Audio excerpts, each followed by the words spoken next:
کی اصلی محنت سے کوئی تعلق نہیں. جانتے ہو دعوت و تبلیغ کی محنت کیا چیز ہے؟ ایک نوجوان تھا جو حضرت مولانا الیاس رحمۃ اللہ علیہ سے بڑی محبت اس کو ہو گئی. کالج میں پڑھتا تھا اس زمانے میں، یا کوئی اور کام کرتا ہوگا، داڑھی منڈاتا تھا، کلین شیو تھا، لیکن اللہ کے دین کے لیے حضرت مولانا الیاس رحمۃ اللہ علیہ سے اس کو محبت ہو گئی. وہ دن بھر اپنا سارا کام سے فارغ ہو کر وہ جب حضرت کے رات میں آرام کرنے کا وقت آ جاتا تھا تو وہ خدمت کے لیے آتا تھا، اور اس نے اجازت لے لی اور بڑی محبت سے وہ حضرت کا بدن دباتا تھا کہ ذرا تھکے ہوئے ہیں دن بھر کے، تھوڑا آرام مل جائے.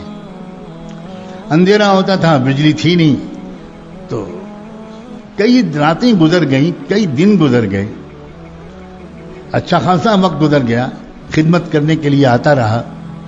ایک دن حضرت مولانا الیاس کی نظر پڑی تو دیکھا کہ اس کے چہرے پر داڑھی نہیں ہے. تو یہ سمجھ کر کہ اب تو یہ ہمارا اپنا ہو گیا، محبت کرنے لگا، کوئی حرج نہیں اس سے یہ بات کہنے میں. تو اس سے کہا حضرت مولانا الیاس نے کہ بیٹا تم داڑھی رکھ لو، اتنے اچھے نوجوان ہو تم داڑھی رکھ لو. کچھ نہیں بولا، وہ بیچارہ چلا گیا.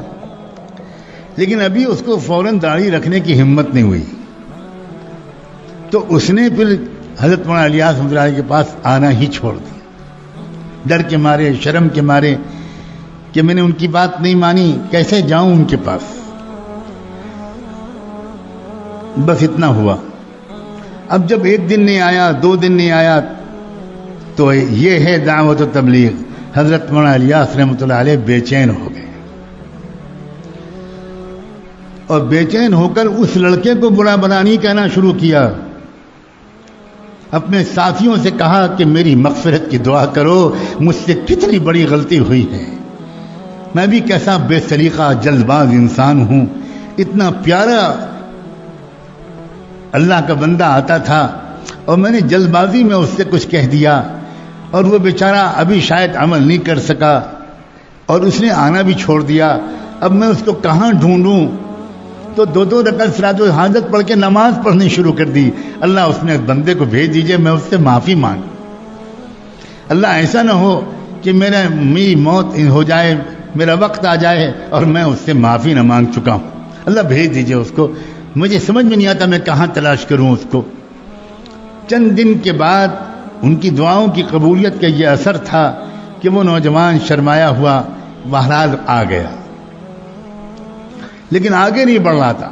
اب جب نظر پڑی حضرت مولانا الیاس کی، لپک کے اس کے پاس گئے، سینے سے لپٹا لیا، اس کی پیشانی کو چوما اور کہا بیٹا تم باقی بات بعد میں، میرے پیارے میں نے جلدی کر دی تھی، تمہارا دل دکھ گیا، مجھے معاف کر دو.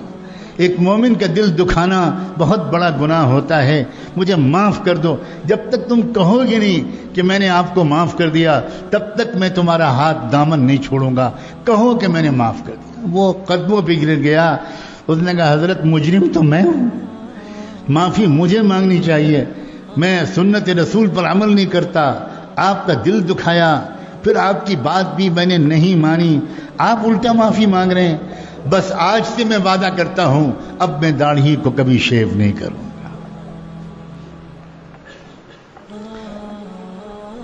اللہ کے بندو، اے خدا کے بندو، دین کی اصل حقیقت کو سمجھو. جب کسی انسان کے اندر دین کی اصل حقیقت اترتی ہے تو یاد رکھنا اس کی نظر لوگوں کے ظاہر سے پہلے اور ظاہر سے زیادہ ان کے باطن پر پڑتی ہے. وہ لوگوں کی خوبیاں ڈھونڈ لیتے ہیں.